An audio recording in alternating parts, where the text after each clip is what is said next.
So today is a day when you have to promise me that you will meditate every night, every evening, maybe in the morning also.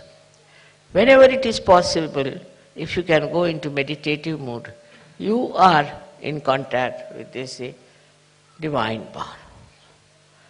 Then whatever is good for you, whatever good for your society, for your country, all is done by this divine power. You don't have to overpower the divine power. You don't have to order, you don't have to ask. Just if you meditate, you are one with this all-pervading power, which is another great blessings to us. Unless and until your Sahasrara is open, all the blessings of the divine power cannot come to you. Cannot. Maybe you might get some money, you might get some jobs, you might get this and that. But your own development is only possible when you meditate and your Sahasrara is completely open and open to truth. Now the truth is that this divine power is compassion, is love. This is the truth. They say God is love, God is truth. So the equation has to be made that truth is love and love is truth. But it's not a truth that as you have for your own children, you have for your family. Attached love is not truth. If you are attached to somebody, then you never see the bad points of that person. If you are angry with somebody, then you can never see the good points of that person. But it's a complete detached love. And that love is extremely powerful. Because whenever you project that love to anyone, you will be surprised. The problems of that person will be solved, his personality will improve, everything will work out in a very big way, and his life will be changed. But if you are attached to anything whatsoever, that attachment itself causes problems and doesn't allow Sahaj to grow. This attachment could be any kind. For example, you can be attached to your country, attached to your society, attached to your family. It can be of any kind. But when Sahasrara is open, you learn one thing is detachment. It just happens that you get detached. Though, you are not running away. As it is in Sahaja Yoga, we don't believe in people who run away from society and go to Himalayas, or that I call it as escapism. That is not the point. What happens is that you are there. You see everyone, you watch everyone, you know everyone, you are close to everyone, but you are a detached person. It's a state of mind that you achieve when Sahasrara is open. Then that state you are dealing with people, you are dealing with problems, you are dealing with situations, but you are not involved in it. There's no involvement. And that involvement which you had before can never give a complete insight what is happening, what is the truth is about any situation. So this detachment helps. The greatest thing of the detachment is that you are not affected. No use saying that, oh, you are not affected, mother, so how can you feel for another person? How can you have compassion for another person? Because if you feel for another person, then only you can solve the problem.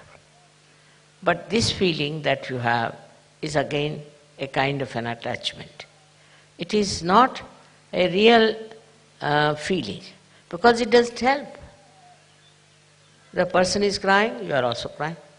The person is trouble, you are also in trouble. And this does not help that person, nor will it help you.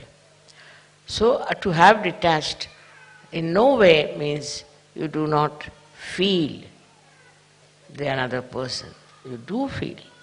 You feel the agony of that person, the trouble of that person, of the whole society sometimes, and of the whole country.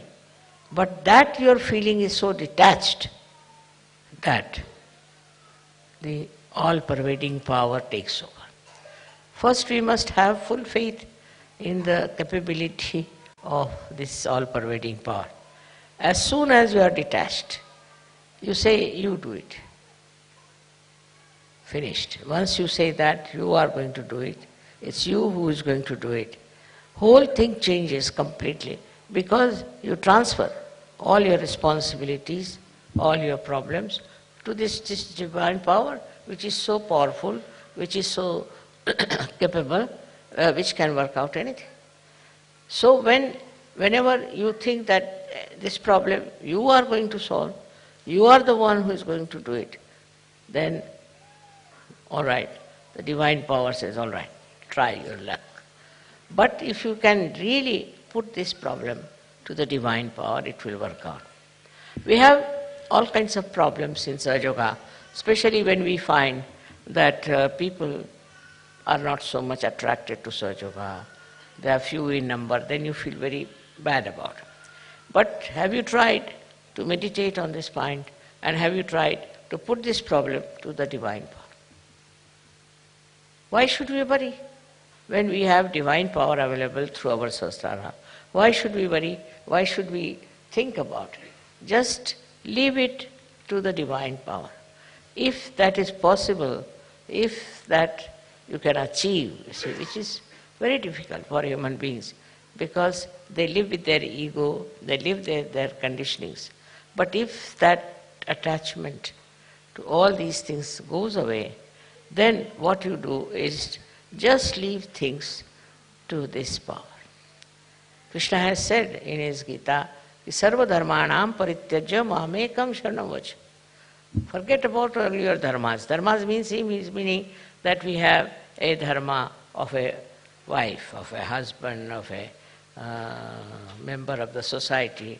All of them have their own dharma. But he says, leave them and leave it them to me and I'll manage. This is it we have to learn, is to say that it's this divine power which will solve our problems. As human beings, it's a very difficult state.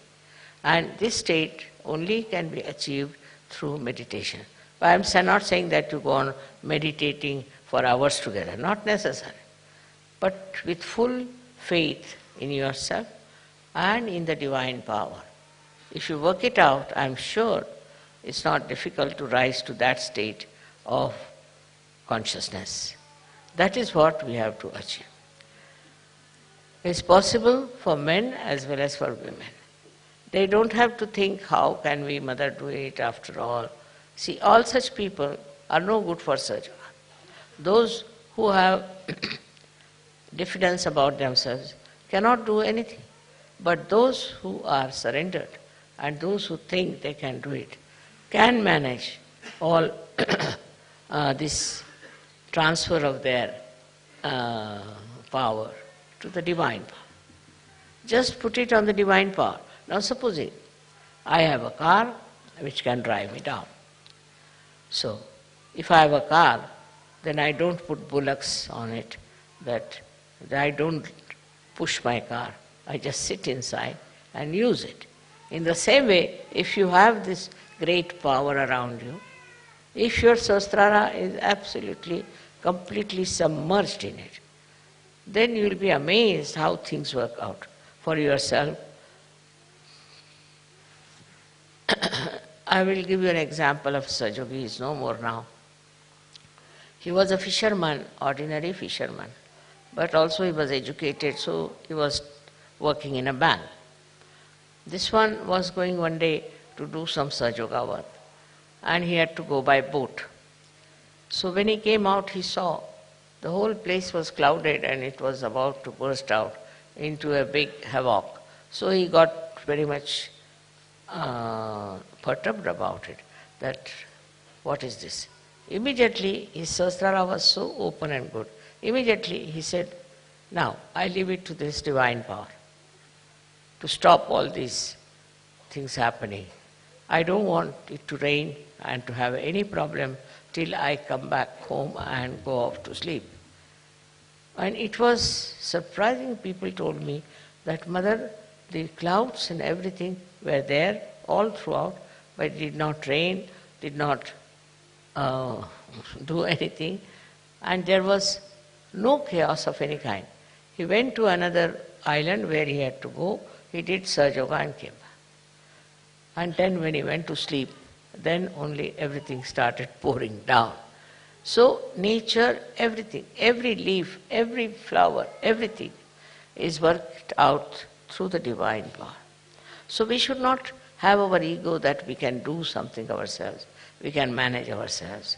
Once you have that kind of a thing, you are not yet that much developed, you are not that much grown up in Sahaja Yoga. But to grow up in Sahaja Yoga should not be difficult for you, because you have guidelines. Those people who got their realization, very few of them, like Sufis, and we had some saints in India, all of them. How much they must have struggled. Nobody to guide them, nobody to help them, nobody to tell them about what they can achieve. And despite that, they were very satisfied people, very happy people, and they worked it out so well. They saw the whole world with another angle, as you can also see. But they were not upset, and they had such self-confidence. They had such knowledge of their own that they achieved through their meditative process. And the way they have written books, some of them are so great. It's very surprisingly how they have achieved these great verses, such full of knowledge. One cannot understand that they had no guidance, nobody was to tell them. But one thing with them was that they always tried to look after their sahasrara. Now one thing is there obstructing sahasrara is the movement of your agya into thoughts. That's the only thing. That's the only thing that stops your entry into Sahaja Yoga. Thoughts are coming all the time. Because a human being is born who reacts to everything.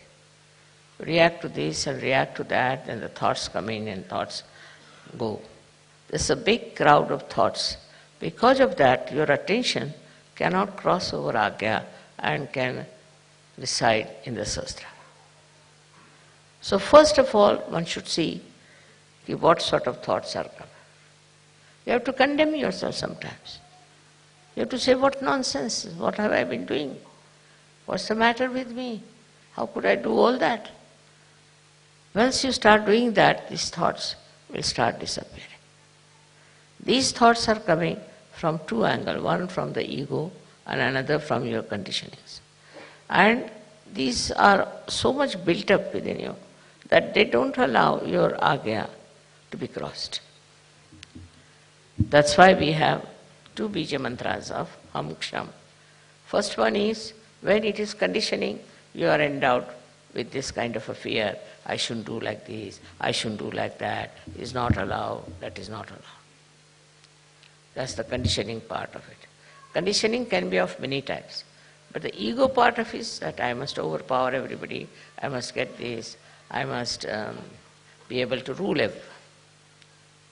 These two things are there in the mind, which are all the time crossing. So it's important that we should go into thoughtless awareness. And that thoughtless awareness is the real way that your sahasrara can be nourished by the Kundalini. Because Kundalini cannot go through, cannot pass through.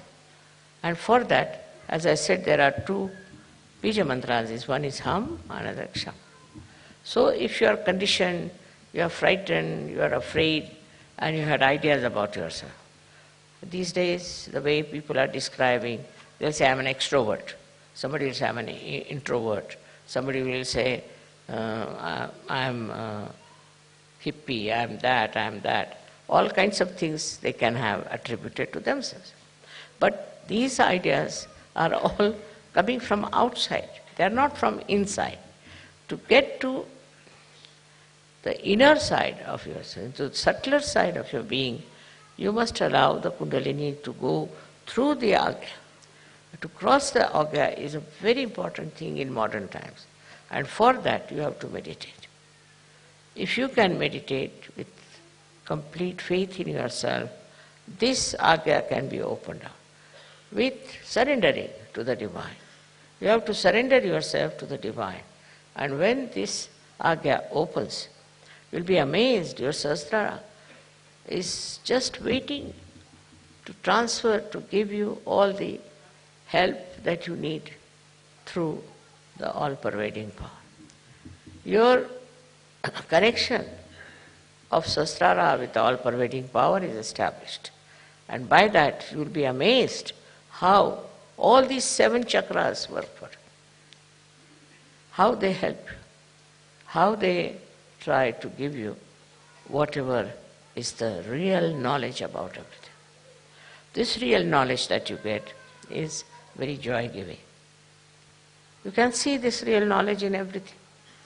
You don't have to start reading any book about it. In every situation and in every person, in every flower, in every natural happening, you see clearly the hand of the Divine. Once you see the hand of the Divine, your ego starts disappearing. Once you say that it's you do everything. Kabira has said something great about this. He said that when the goat is alive, it goes on saying, I am, I am. But when it is slaughtered and its intestines are made into strings which are used for cleaning the cotton, then it said, tu hi, you are. See, in this symbolic way, they have suggested that you have to become dissolved into this divine power. It's the divine power that does everything. What am I? I was just a drop, and I fell into this ocean of awareness of the divine power. And that is taking over and working it out.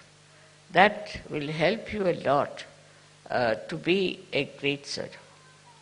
You develop curing powers, but still you are not proud of it. You developed, of course, awakening powers, you are not proud of it. You develop so many creative powers and you are not proud of it. You become really very, very creative, extremely creative. But the greatest thing happened to you that you become a global personality. So you start seeing the problem of every country, of every other nation where they have problems. But these problems when you see, you don't see like other people, because others may like to use it for their own purpose, maybe for media, maybe for something. What you want to see is that these problems are solved. See, your powers are so great with this kind of a mind, I would say, which is dominated completely by the divine power, that whatever disturbs you immediately is taken over and it starts working out. Many problems have been solved by surgery. And also they can be solved on a very universal level. If you are a global person, then what happens is that you become a sort of a vehicle, or you can become like a channel for this divine power to act, because you are purely a global personality. Not attached to this, attached to that, but a pure Sahaja personality which can be used by this divine power very easily.